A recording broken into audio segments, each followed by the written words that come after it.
After all my videos suggesting legal methods that can be taken to bring Trump down, I couldn't help but feel I was shouting in the dark. I am now proud to say I see an encouraging spark. In a previous video, I explained how powerful a federal grand jury is. Before I made that video, it was unheard of for a grand jury to reject an indictment request from a U.S. attorney. Within a week of my broadcast, it happened over and over again. I encourage grand jurors to read the Grand Jury Handbook. They will discover that not only can they say no, they can also, on their own initiative and against the U.S. Attorney's wishes, start their own investigations and issue indictments. The handbook also tells them their investigations, their indictments, can be triggered by their own personal knowledge of criminal activity or by information brought to their attention by fellow citizens. Federal grand jurors who are presently sitting in Minnesota have seen the murder of Renee Nicole Good by Jonathan Ross, an ICE agent. They know the victim's last words were, "I'm not mad at you."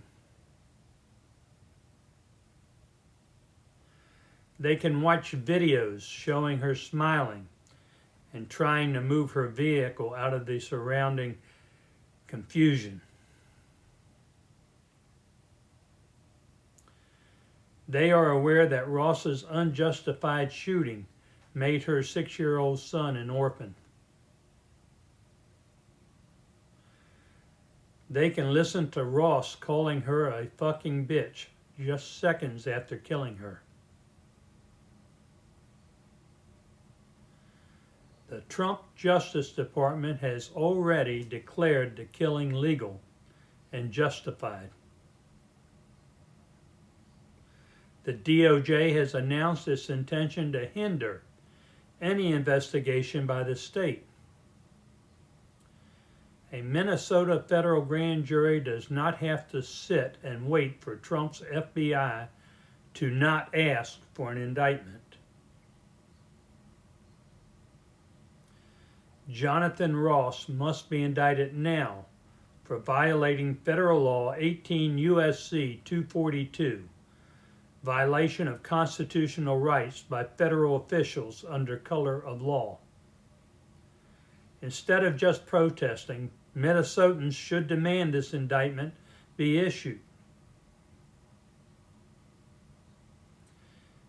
If a sitting grand juror is someone you know, your relative, your neighbor, or co-worker, approach him or her directly.